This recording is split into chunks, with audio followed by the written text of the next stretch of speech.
Our next speaker will be Mark Nosacka.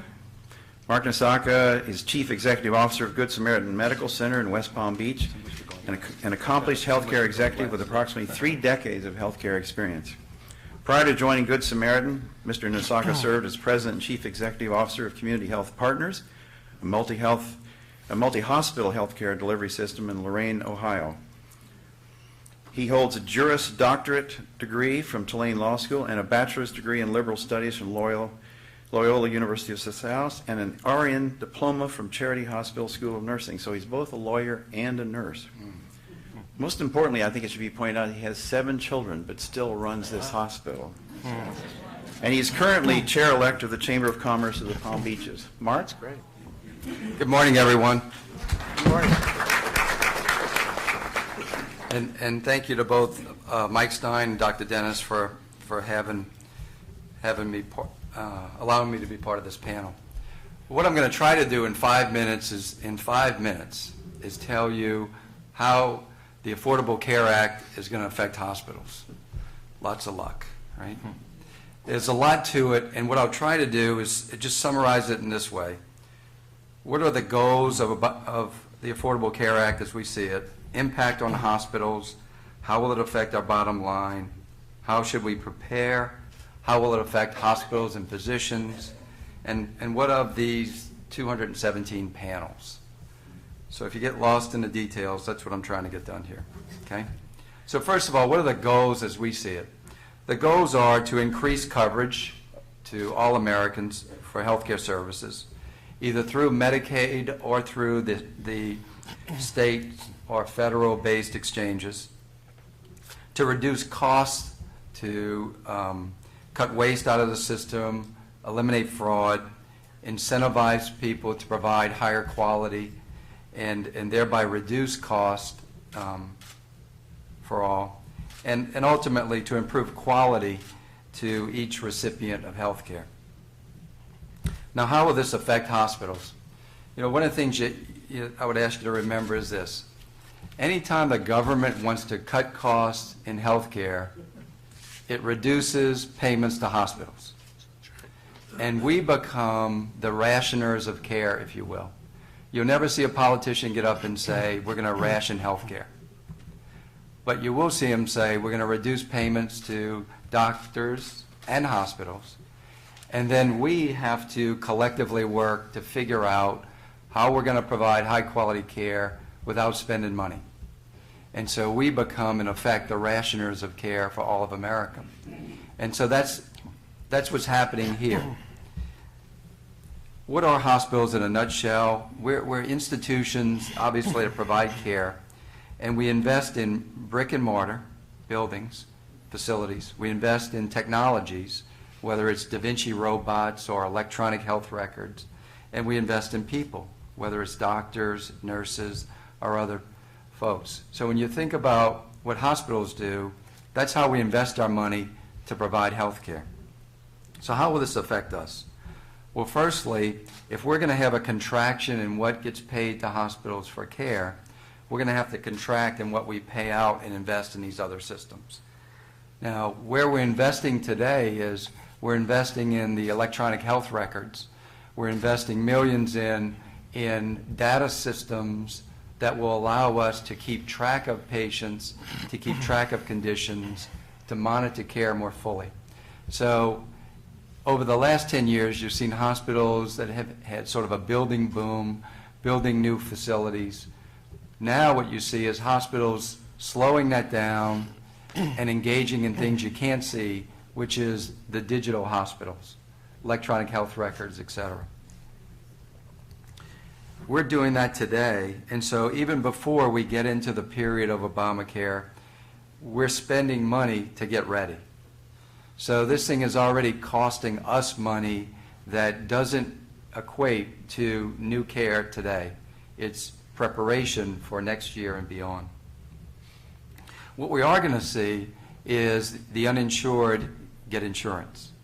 And so for that percentage of care that the doctors and the hospital provide for free, because by law, if somebody comes to the hospital and they have a life-threatening condition, we have to take care of them for free.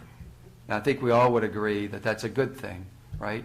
Anybody who's got a life-threatening condition, shows up at a hospital, you're going to get care. The problem is the hospital has to find a way to pay for it, and the doctor has to give up his or her time to take care of that patient, whether they get paid or not. So basically, we become the free part of the system. So in that light, we're not going to be the free part anymore. All of those people will get insurance, and we'll get some payment for that. Now, I'd say to you, it's probably going to go the way of the airline industry. If you will remember, we used to get on planes, and we got a meal on a tray, and we got wings for the kids, we got a deck of cards, right? We got lots of things. People dressed up in neckties and jackets because they were going on a plane. Now they wear pajamas, and you got to pay $3.50 for a Coke. So, you know, healthcare is probably going to go that way over time, unfortunately, and this is going to accelerate the two-tiered system, but let's not jump 10 years from now. Let's just deal with now first. And that is that the uninsured will get insurance. And if I had to say the best thing for every American is this: there's going to be greater focus on quality, measuring quality, which is why we need these electronic systems. Every aspect of your care, we're measuring it today, whether you know it or not. How long it takes you to get a certain service, how did you respond to that service, what's your outcome when you go to get discharged. We're measuring that today, but the government is going to start paying us based on how well you are at the time you get discharged from the hospital.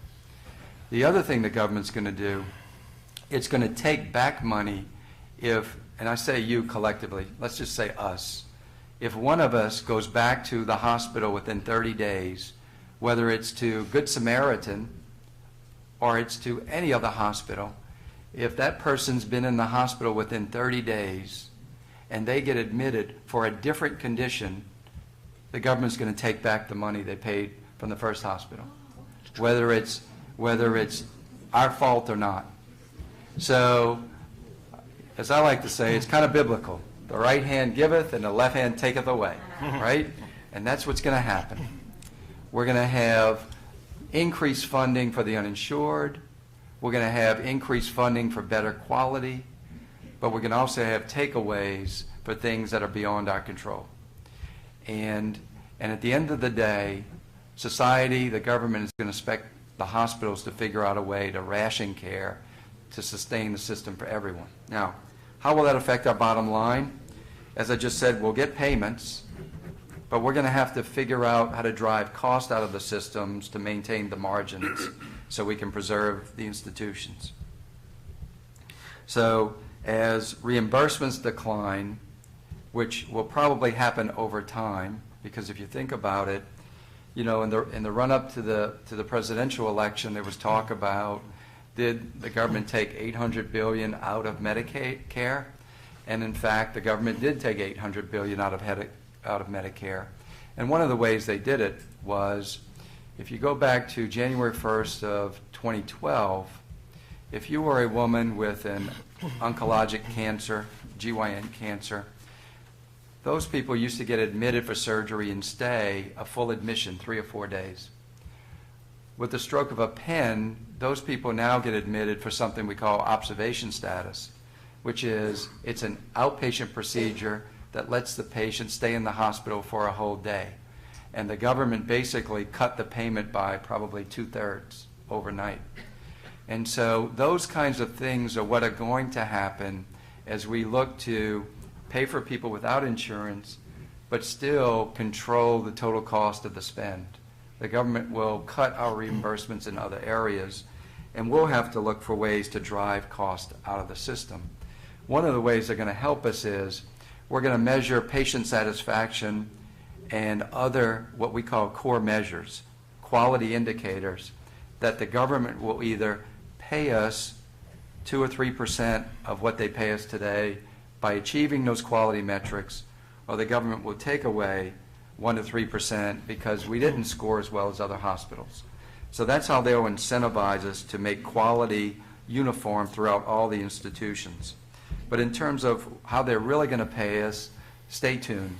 Nobody knows until we get to that fiscal year, and the government then decides how we're going to pay for it this year. Okay? So now, how can we prepare? We can expect upfront costs.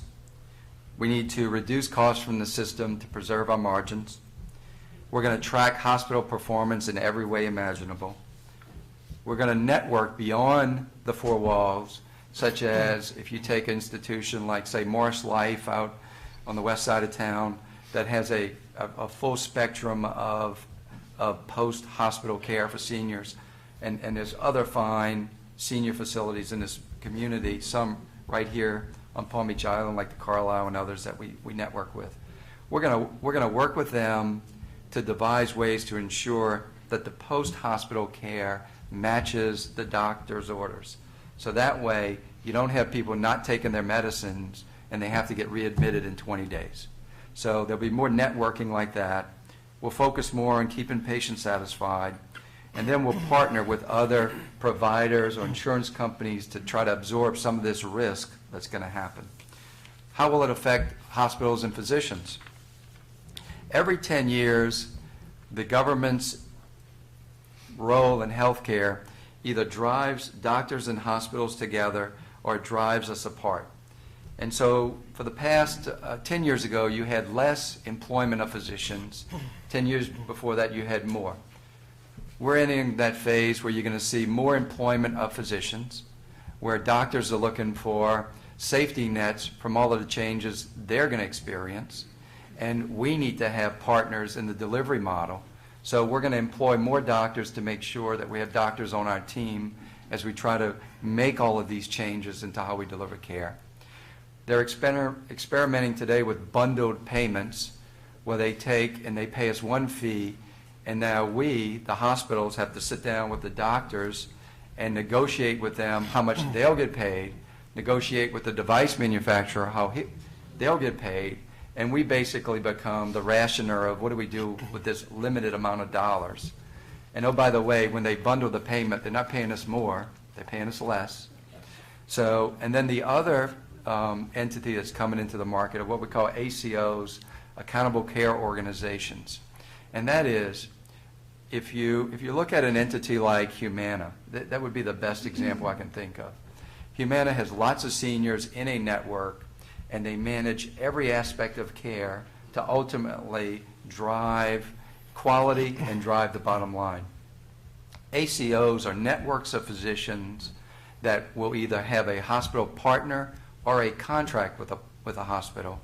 The government will assign patients to the ACO, and the government will pay them based on achieving quality metrics. And if the physicians in there are able to achieve these quality metrics, there'll be bonuses, and if they don't, there'll be penalties. So it's another way to bundle payments in a network to try to drive the total cost down. So we're going to see that happen as hospitals and doctors form a new relationship in the future. What about these 217 panels? Who knows?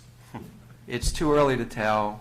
There's lots of things to be worried about, and there's lots of things to be hopeful for. But the fact is, in passing the bill, they said the law, they said create the panels, but they didn't really define the panels, and the panels weren't created just because the law was created. So what we're going to see is as the government creates these panels will do what all committees do. They do something, and that something affects you and me. And so as it happens, we're going to get greater regulations put upon us. We're going to take more nurses from the bedside and have them reporting data to government agencies. We're going to have to invent pathways for care so that way people get a uniform standard of care. Now, the good side of it is we're already doing that. And it's evidence, it's been research studies that have told us if you have chest pains, when you come to the emergency room, we give you aspirin right away. Right? There's things like that that we're going to do for everyone that are going to ensure standard ways of providing care. And that way, we're giving you the best care we know how to give you. So that's going to happen as we deal with the creation of these panels and the work they do. So with that said, sorry if I went over, Dr. Dennis, but thank you, and look forward to the question and answer.